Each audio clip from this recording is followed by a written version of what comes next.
ನಮಸ್ಕಾರ ವೀಕ್ಷಕರೇ, ಇಬ್ಬನಿ ಚಾನೆಲ್ಗೆ ಸ್ವಾಗತ. ನಮ್ಮ ವಿಡಿಯೋಗಳನ್ನು ಮೊದಲ ಬಾರಿ ನೋಡುತ್ತಿದ್ದಲ್ಲಿ ದಯವಿಟ್ಟು ಸಬ್ಸ್ಕ್ರೈಬ್ ಮಾಡಿಕೊಳ್ಳಿ, ಲೈಕ್ ಮತ್ತು ಶೇರ್ ಮಾಡಲು ಮರೆಯದಿರಿ. ಕತೆಗಳನ್ನು ಸ್ಕಿಪ್ ಮಾಡದೆ ನೋಡಿ ಆನಂದಿಸಿ. ಕತೆಯ ಹೆಸರು ಭಯ. ಚೇತನ್ ಮತ್ತು ನಿಶ್ಚಿತ ವಿವಾಹವನ್ನು ಹಿರಿಯವರೆಲ್ಲರೂ ಸೇರಿ ನಿಶ್ಚಯಿಸಿದಾಗ ಇಬ್ಬರು ಮನಸ್ಸಿನಿಂದ ತುಂಬ ಸಂತೋಷಗೊಂಡಿದ್ದರು. ಚೇತನ್ ಒಬ್ಬ ಇಂಜಿನಿಯರ್ ಆಗಿದ್ದ. ಯಾವುದಕ್ಕೂ ಕಡಿಮೆ ಇಲ್ಲದ ಕುಟುಂಬ. ನಿಶ್ಚಿತಾಳನ್ನು ಅದು ಯಾವುದೋ ಒಂದು ವಿವಾಹ ಕಾರ್ಯಕ್ರಮದಲ್ಲಿ ನೋಡಿ ತುಂಬ ಇಷ್ಟಪಟ್ಟಿದ್ದ. ಮನೆಯವರೊಂದಿಗೆ ತನ್ನ ಇಷ್ಟವನ್ನು ತಿಳಿಸಿದಾಗ ತಂದೆಯಾಗಲಿ ತಾಯಿಯಾಗಲಿ ಬೇಡ ಎನ್ನದೆ ನಿಶ್ಚಿತಾಳ ಮನೆಗೆ ತೆರಳಿದ್ದರು. ನಿಶ್ಚಿತಾಳದು ಸಣ್ಣ ಕುಟುಂಬವಾದರೂ ತುಂಬ ಸಂಪ್ರದಾಯಸ್ಥರಾಗಿದ್ದರು. ತಮ್ಮ ಮಗಳನ್ನು ಇಷ್ಟಪಟ್ಟು ವಿವಾಹ ಮಾಡಿಕೊಡಲು ಹುಡುಗನ ಕಡೆಯವರು ಬಂದು ಕೇಳುವಾಗ ಇಲ್ಲ ಎನ್ನದೇ ಒಪ್ಪಿಕೊಳ್ಳುವರು. ವಿವಾಹಕ್ಕೆ ನಿಶ್ಚಿತಾಳೊಂದಿಗೆ ಅನುಮತಿ ಕೇಳಿದಾಗ ಒಪ್ಪಿಗೆ ಸೂಚಿಸಿದ್ದಳು. ಅದರಂತೆಯೇ ಏನೂ ಅಡೆತಡೆ ಇಲ್ಲದೆ ಚೇತನ್ ನಿಶ್ಚಿತಾಳ ಕೈ ಹಿಡಿದಿದ್ದ. ವಿವಾಹವಾಗಿ ಮೊದಲ ರಾತ್ರಿಯಂದು ಚೇತನ್ ತುಂಬ ಉತ್ಸುಕನಾಗಿದ್ದ. ಹಾಲು ಹಿಡಿದು ಕೋಣೆಗೆ ಬಂದ ನಿಶ್ಚಿತಾಳಿಗೆ ಒಂದು ಸಿಹಿ ಮುತ್ತನ್ನು ನೀಡಲು ಮುಂದಾದಾಗ ತಕ್ಷಣ ಅವಳು ಚೇತನ್ನನ್ನು ಕೋಪದಿಂದ ನೋಡುತ್ತಾ ಕಿರುಚಿಕೊಳ್ಳುತ್ತಾ ದೂರ ತಳ್ಳುವಳು. ಚೇತನ್ಗೆ ನಡೆದ ಘಟನೆಯಿಂದ ತುಂಬ ಗಾಬರಿಯಾಗುತ್ತದೆ. ನಂತರ ನಿಶ್ಚಿತ ಪ್ರಾಯಶ್ಚಿತ್ತದಿಂದ ಅವನನ್ನು ನೋಡುವಾಗ ಕಾರಣವೇನೆಂದು ಕೇಳುವನು. ನೋಡಿ ಚೇತನ್, ನಾನು ವಿವಾಹಕ್ಕೆ ತಯಾರಾಗಿರಲಿಲ್ಲ. ಅದು ಅಲ್ಲದೆ ನಾವಿಬ್ಬರು ಒಬ್ಬರನ್ನೊಬ್ಬರು ಏನೊಂದು ಪರಿಚಯ ಪಟ್ಟುಕೊಂಡಿಲ್ಲ. ಹೀಗಿರುವಾಗ ನನಗೆ ಸ್ವಲ್ಪ ಸಮಯ ಅವಕಾಶ ಕೊಡಿ. ನಾನು ಈಗಲೇ ಯಾವುದಕ್ಕೂ ತಯಾರಾಗಿಲ್ಲ. ಸಮಯ ಬೇಕಾದಷ್ಟಿದೆ. ಆದ್ದರಿಂದ ನನಗೂ ಮನಸ್ಸಿನಿಂದಲೇ ಒಪ್ಪಿಗೆ ಬರುವ ತನಕ ನಾನು ಹೀಗೆಯೇ ಇರುತ್ತೇನೆ ಎನ್ನುವಳು. ಅವಳ ಪರಿಸ್ಥಿತಿಯನ್ನು ಅರ್ಥ ಮಾಡಿಕೊಂಡು ಚೇತನ್, ಸರಿ, ನಾನಾಗಿ ನಿನ್ನನ್ನು ಫೋರ್ಸ್ ಮಾಡೋದಿಲ್ಲ. ಇಂದಿನವರೆಗೂ ನಾನು ಜೀವನದಲ್ಲಿ ಯಾವುದಕ್ಕೂ ಒತ್ತಾಯ ಮಾಡಿ ಪಡೆದುಕೊಂಡಿಲ್ಲ. ನಿನ್ನನ್ನು ನೋಡಿ ಇಷ್ಟಪಟ್ಟಿದ್ದರೂ ನಿನ್ನ ಮತ್ತು ಮನೆಯವರ ಒಪ್ಪಿಗೆಯನ್ನು ಪಡೆದುಕೊಂಡೇ ಈ ವಿವಾಹಕ್ಕೆ ತಯಾರಾದೆ.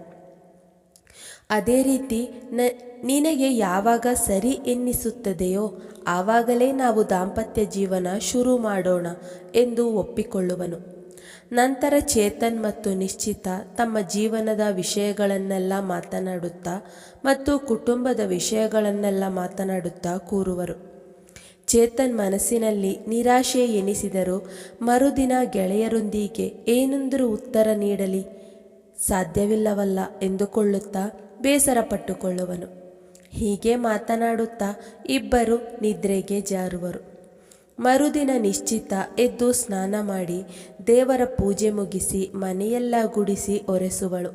ನಂತರ ಅತ್ತೆಯೊಂದಿಗೆ ತಿಂಡಿಗೆ ಏನು ಮಾಡಲಿ ಅತ್ತೆ ಎಂದು ಕೇಳುವಾಗ ಅತ್ತೆಯು ನಿನ್ನ ಇಷ್ಟದ ತಿಂಡಿಯನ್ನು ಮಾಡಮ್ಮ ಎಂದು ತಿಳಿಸುವರು. ಬೇಡ ಅತ್ತೆ, ಚೇತನ್ಗೆ ಯಾವ ತಿಂಡಿ ತುಂಬ ಇಷ್ಟ ಅಂತ ಹೇಳಿ ಅದನ್ನೇ ಮಾಡುತ್ತೇನೆ ಎನ್ನುವಾಗ ಅವನಿಗೆ ಪೂರಿ ಬಾಜಿ ಅಂದರೆ ತುಂಬ ಇಷ್ಟ, ಅದನ್ನೇ ಮಾಡು ಎನ್ನುವಾಗ ಸರಿ ಎಂದು ಎಲ್ಲವನ್ನು ರೆಡಿ ಮಾಡಿಕೊಂಡು ತಿಂಡಿ ಮಾಡುವಳು. ಅಷ್ಟರಲ್ಲಿ ಚೇತನ್ ರಜೆ ಇದ್ದಿದ್ದರಿಂದ ಲೇಟಾಗಿ ಎದ್ದವನೇ ತನ್ನ ಪಕ್ಕದಲ್ಲಿ ನೋಡುವಾಗ ನಿಶ್ಚಿತ ಇರಲಿಲ್ಲ.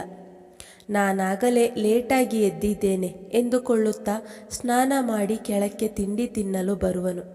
ಅಡುಗೆ ಮನೆಯ ಕಡೆಗೆ ನೋಡುವಾಗ ಸ್ನಾನ ಮಾಡಿ ಒದ್ದೆ ಕೂದಲನ್ನು ಟವೆಲ್ಲಿನಿಂದ ಒರೆಸಿಕೊಳ್ಳುತ್ತಾ ನಿಶ್ಚಿತ ಹೊರಬರುವುದನ್ನು ನೋಡಿ ಚೇತನ್ ಪುಳಕಿತನಾಗುವನು.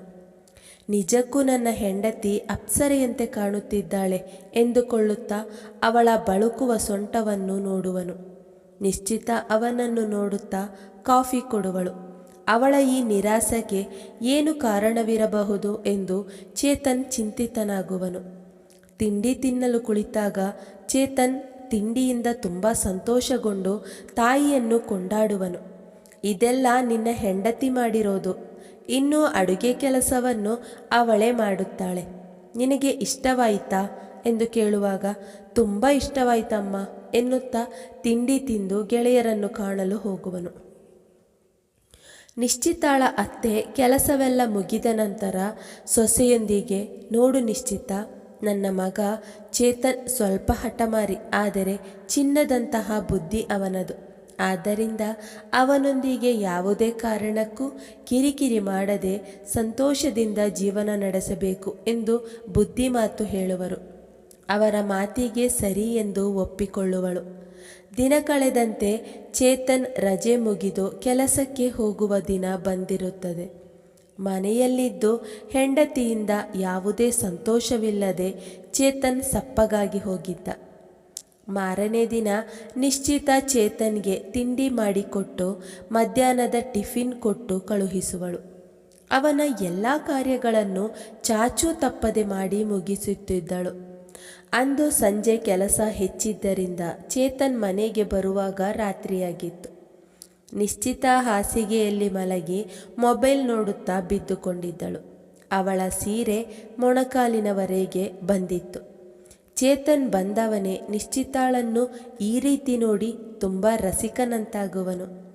ಮೆಲ್ಲನೆ ಅವಳ ಕಾಲನ್ನು ಮುಟ್ಟಿದಾಗ ನಿಶ್ಚಿತ ಗಾಬರಿಯಿಂದ ಸೀರೆಯನ್ನು ಸರಿಪಡಿಸಿಕೊಳ್ಳುತ್ತಾ ಎದ್ದು ನಿಲ್ಲುವಳು.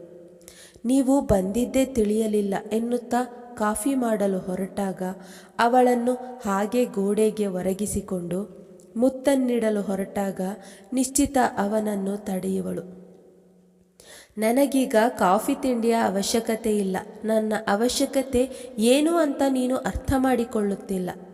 ವಿವಾಹವಾಗಿ ಈಗಾಗಲೇ 1 ತಿಂಗಳಾಗುತ್ತಾ ಬಂತು. ನೀನು ಯಾವುದಕ್ಕೂ ಪ್ರಿಪೇರ್ ಅಲ್ಲದಿದ್ದ ಕಾರಣ ನಾನು ಸುಮ್ಮನಿದ್ದೆ. ನನಗೂ ಒಂದು ಮನಸ್ಸಿದೆ ನಿಶ್ಚಿತ, ಅದನ್ನು ನೀನು ಅರ್ಥ ಮಾಡಿಕೊಳ್ಳುತ್ತಿಲ್ಲ. ನೋಡು, ನಿನ್ನ ಸೌಂದರ್ಯ ನೋಡಿ ನನಗೆ ಹೀಗೆ ಸುಮ್ಮನಿರಲು ಸಾಧ್ಯವೇ ಇಲ್ಲ. ಬರೀ ನನ್ನ ಕೆಲಸಗಳನ್ನೇ ಮಾಡುತ್ತಾ ಮನೆ ಕೆಲಸ ಮಾಡಲು ನಾನು ಕೆಲಸದವಳನ್ನು ನೇಮಿಸಿಕೊಳ್ಳುತ್ತಿದ್ದೆ. ನಿನ್ನನ್ನು ವಿವಾಹವಾಗಿರೋದು ಬರೀ ನನ್ನ ಕೆಲಸಗಳನ್ನು ನೋಡಿಕೊಳ್ಳುವುದಕ್ಕಲ್ಲ. ವಿವಾಹವಾಗಿ ಇಂದಿನವರೆಗೂ ನಾನು ನಿನ್ನನ್ನು ಒಮ್ಮೆ ಟಚ್ ಕೂಡ ಮಾಡಿಲ್ಲ.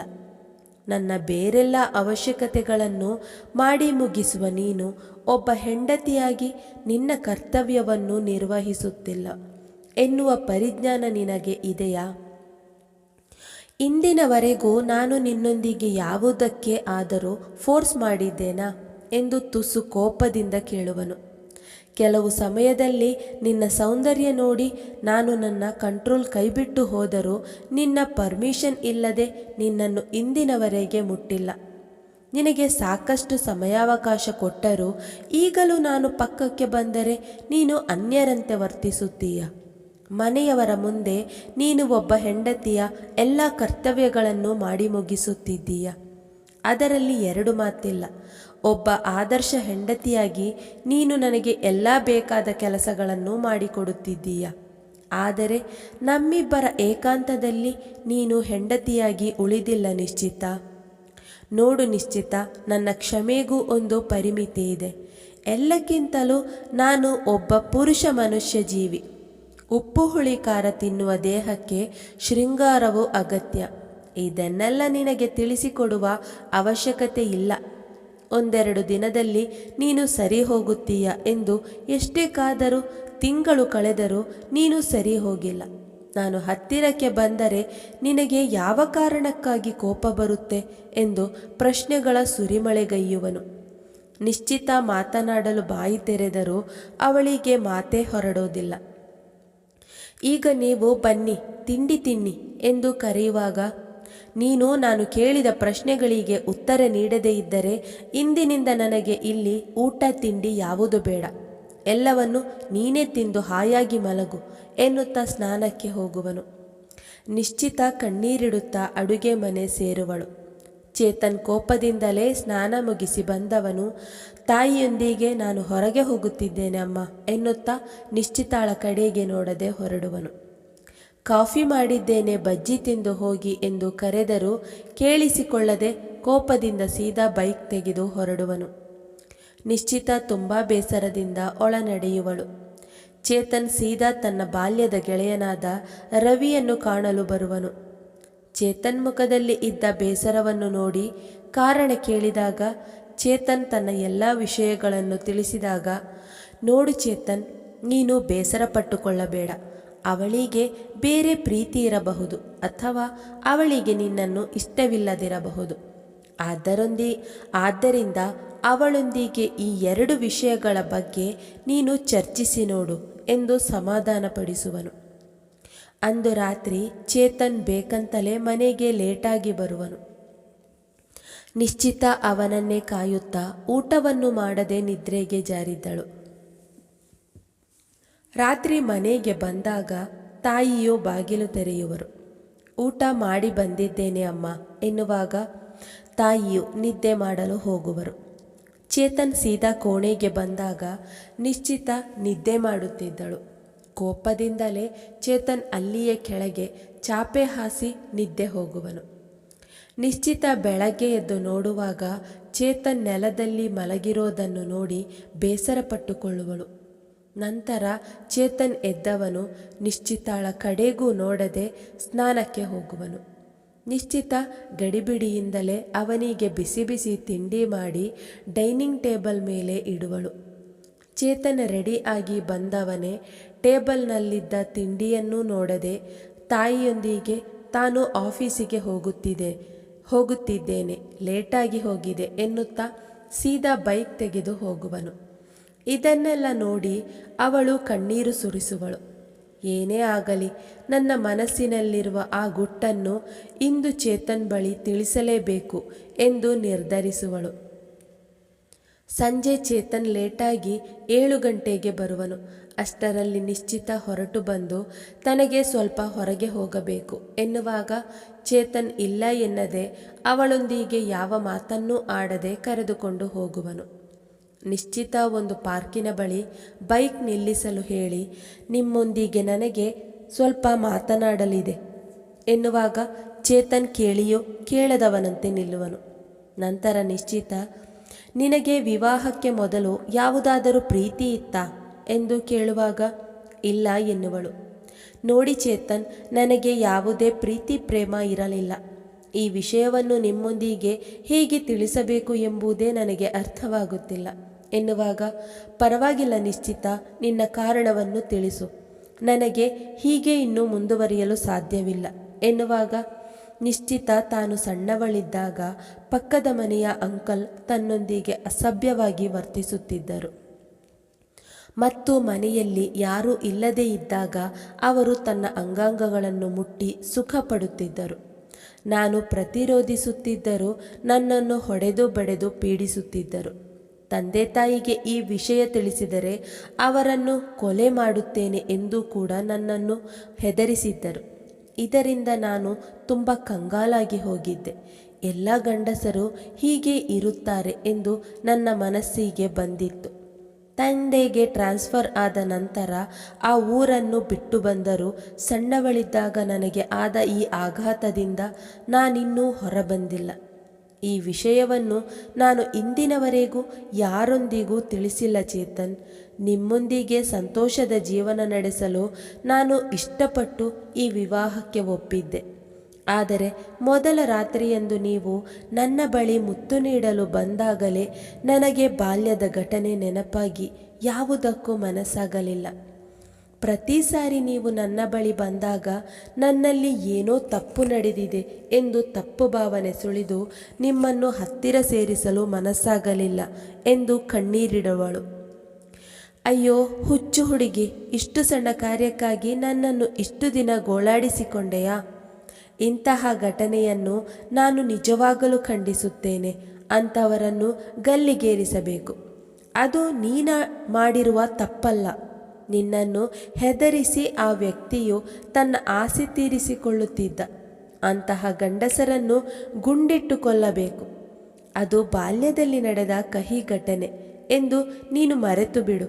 ನೀನು ಯಾವುದೇ ಕಾರಣಕ್ಕೂ ಆ ಘಟನೆಯನ್ನು ನೆನಪಿಸಕೂಡದು.